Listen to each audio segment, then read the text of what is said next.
नमस्ते दोस्तों, सूत्रा of manifest Mantra channel पर आपका एक बार फिर से स्वागत है। दोस्तों, आज हम इस वीडियो के माध्यम से जानेंगे, जब एक यक्षिणी साधक के जीवन में प्रेमिका बनकर आती है, तब साधक के जीवन में क्या परेशानी होती है, यक्षिणी कैसी शर्तें रखती है, इन सब के बारे में आपको पता चल जाएगा। कृपया वीडियो ध्यान से देखें और चैनल को सब्सक्राइब जरूर कर दें। चलिए वीडियो शुरू करते हैं।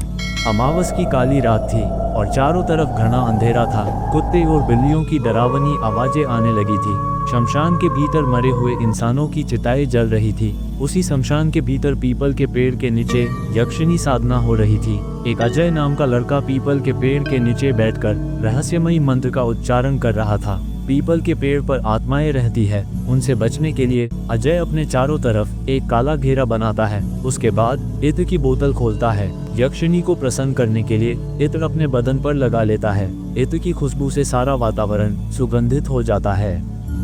उस पीपल के पेड़ के नीचे चारों तरफ मोमबत्ती जल रही थी। मोमबत्ती की रोशनी से पीपल के पेड़ के चारों तरफ कुछ काटने वाले कीड़े अजय के शरीर पर रेंगने लगे थे। उसकी वजह से अजय का शरीर लहूलुहान हो गया था। यक्षिणी को प्रसन्न करने के लिए सामने एक शराब की बोतल और एक जिंदा मुर्गी बलि देने के लिए रखी हुई थी। अजय मंत्रों का उच्चारण करते हुए शराब की बोतल खोलता है और कहता है, यक्षिणी प्रसन्न हो, मुझे दर्शन दो। उसके बाद मुर्गी का गला काटकर बलि देता है और उसके खून से यक्षिणी को प्रसन्न करने की कोशिश करता है। अजय बहुत कोशिश करता है पर यक्षिणी को बुला नहीं पाया। अजय निराश मन से घर लौट आया। जब अजय घर पहुंचता है तो उसे एक काली परछाई दिखती है। अजय उस परछाई की तरफ जाता है तो अचानक से वो साया गायब हो जाता है। अजय थोड़ा सा डर जाता है। यक्षिणी साधना के वक्त यक्षिणी साधक की परीक्षा लेती है। साधक को डरावनी अनुभूति महसूस होने लगती है। उसे डरावना चेहरा भी दिखाई देने लगता है।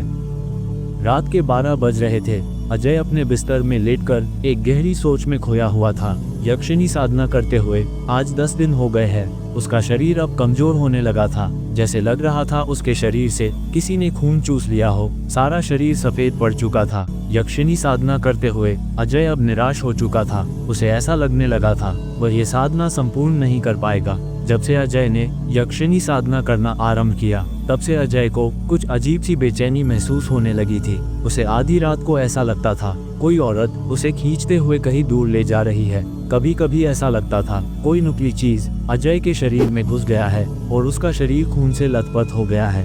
उसे ऐसा वहम क्यों महसूस होता था, वो खुद ही इस बात से अनजान था।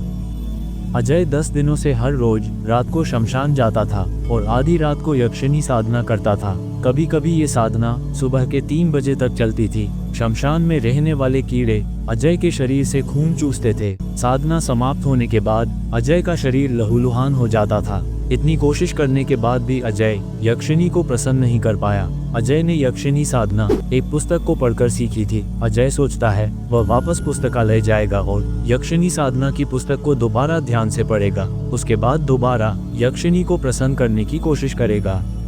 अगले दिन सुबह अजय पुस्तकालय जाता है और यक्षिणी साधना की पुस्तक को घर में लेकर आता है और पुस्तक को दोबारा ध्यान से पढ़ने की कोशिश करता है। तो दोस्तों, अजय यक्षिणी को क्यों प्रसन्न करना चाहता था? अजय को पैसे की जरूरत क्यों थी? क्या अजय यक्षिणी को प्रसन्न कर पाएगा? अजय कौन है और वह क्यों ये साधना करना चाहता है? तो चलिए सबसे पहले अजय के बारे में जानते हैं कि अजय कौन था और वह यक्षिणी साधना क्यों करना चाहता था। अजय एक होटल में वेटर की नौकरी करता था। अजय को उतने पैसे नहीं मिलते थे जितना वह मेहनत करता था। उस होटल में बहुत अमीर लोग भी आते थे। जब अजय अमीर लोगों को देखता था तब उसे एहसास होता था उसे भी एक दिन अमीर बनना है। वेटर की नौकरी करके वह कभी भी अमीर नहीं हो सकता था। इसलिए अजय ने सोचा शॉर्टकट तरीके से पैसे कमाएगा और बहुत जल्द अमीर हो जाएगा। अजय की एक प्रेमिका थी, उसका नाम था मोहिनी। मोहिनी अजय से बहुत प्रेम करती थी। अजय भी मोहिनी से बहुत प्रेम करता था। अजय मोहिनी से शादी करना चाहता था, इसलिए जल्दी से बहुत सारा पैसा कमाना चाहता था। एक दिन की बात है, जब अजय होटल से घर लौट रहा था तब उसे जुआ खेलना का मन हुआ। तब अजय के जेब में 1000 रुपए थे। अजय ने सोचा एक बार किस्मत को आजमा लेना चाहिए, क्या पता आज ये 1000 रुपए 10,000 बन जाए। ये सोचकर अजय जुआ खेलने चला गया। अजय की किस्मत उस दिन बहुत अच्छी थी, इसलिए अजय 1000 रुपए खेलकर 10,000 जीत गया। इतना पैसा जीतकर अजय बहुत खुश हुआ। उसे और जुआ खेलने की इच्छा हुई। अजय अब हर रोज जुआ खेलने लगा था। अजय की किस्मत भी उसी का साथ दे रही थी। जुआ खेलकर अजय लाखों रुपए जीता। उसी पैसों से उसने नया बाइक खरीदा और सोने के गहने बनवाकर गर्लफ्रेंड मोहिनी को गिफ्ट किया। अजय ने वेटर की नौकरी भी छोड़ दी। अब अजय को जुआ खेलने की बुरी लत लग चुकी थी। अब अजय हर रोज जुआ खेलता और लाखों रुपए कमाने लगा था। जुआ में हर बार जितना नामुमकिन है, इंसान एक बार जुआ खेलने में हारने लगता है तो उसका जीता हुआ पैसा भी चला जाता है। अजय के साथ भी कुछ ऐसा ही हुआ। अजय की किस्मत उसका साथ नहीं दे रही थी। अजय जीती हुई बाजी हारने लगा था। अजय ने जुआ खेलकर जितने पैसे कमाए थे, सब पैसा वह जुआ खेलने में हार गया। अब अजय लोगों से उधारी लेकर जुआ खेलने लगा था। उसकी वजह से अजय के लाखों रुपए उधारी हो चुके थे। अजय जब जुआ खेलकर हार जाता था तो शराब पीकर घर आता था। जुआ खेलने की बुरी लत की वजह से अजय कंगाल होने लगा था। एक दिन की बात है, लेनदार गजोधर अजय को फोन करता है और अजय से बोलता है, मेरा पैसा कब लौटाएगा? तब अजय कहता है, गजोधर जी मैं बहुत जल्द आपके पैसे लौटा दूंगा, मुझे कुछ दिन की मोहलत दीजिए। तब गजोधर कहता है, अगर तूने मेरे पैसे जल्दी से नहीं लौटाए तो तेरा अंजाम बहुत बुरा होगा। गजोधर धमकी देकर फोन काट देता है। अजय जानता था गजोधर एक बहुत बड़ा गुंडा है। अगर उसने पैसे नहीं लौटाए तो गजोधर कुछ भी कर सकता है। अजय सोचने लगा, क्या करे, कहाँ जाए, किससे पैसे उधार मांगे। अजय बहुत मुश्किल हालातों में फंस चुका था। अजय बिना मेहनत किए अमीर बनना चाहता था। उसे क्या पता था जुआ खेलने की वजह से अजय एक दिन जुआरी बन जाएगा। एक दिन अजय अपना दिमाग शांत करने के लिए पुस्तकालय जाता है। अजय जब पुस्तकालय जाता है तो उसकी नजर अचानक एक पुस्तक पर पड़ती है। उसका नाम था यक्षिणी साधना। अजय अचानक से उस पुस्तक की तरफ आकर्षित होता है और यक्षिणी साधना की पुस्तक को पढ़ने लगता है। अजय पुस्तक पढ़ने में इतना मगन हो जाता है, उसे एहसास भी नहीं होता कब दिन से रात हो गया। तब घड़ी में 9:30 बज चुके थे। लाइब्रेरियन अजय से कहता है, पुस्तकालय बंद करने का वक्त हो गया है, आप कल आकर किताबें पढ़ सकते हैं, अब आप घर चले जाइए। अजय घर चला जाता है। अजय पूरी रात यक्षिणी साधना पुस्तक के बारे में सोचता है। उस पुस्तक में बताए हुए विधि के बारे में सोचता है। उस पुस्तक में लिखा हुआ था कैसे आप यक्षिणी को प्रसन्न कर सकते हैं। उस किताब में ये भी लिखा हुआ था, यक्षिणी को बुलाना बहुत आसान है पर वापस भेजना बहुत मुश्किल है। यक्षिणी अगर प्रसन्न हो जाए तो आपको बहुत सारा धन दौलत देकर अमीर बना देंगी। उसके बदले आपको यक्षिणी की कुछ शर्तों का पालन करना होगा। जब तक आप यक्षिणी की शर्तों का पालन करते हैं तब तक यक्षिणी आपको नुकसान नहीं पहुंचाएगी। जिस दिन आपने यक्षिणी की शर्तों का पालन नहीं किया उस दिन आपको यक्षिणी के क्रोध का सामना करना होगा। अजय कर्जे में डूब चुका था, इसलिए उधारी चुकाने के लिए अजय को बहुत सारा पैसा चाहिए था। अजय ने सोचा वह यक्षिणी साधना करेगा और यक्षिणी को बुलाएगा, यक्षिणी से बहुत सारा पैसा मांगेगा और लोगों का कर्जा चुका देगा। अजय को यक्षिणी की सभी शर्तें मंजूर थी, उसे बस पैसों से मतलब था। यक्षिणी को कैसे बुलाया जाए, यही उपाय जानने के लिए दूसरे दिन भी अजय पुस्तकालय पहुंच चुका था।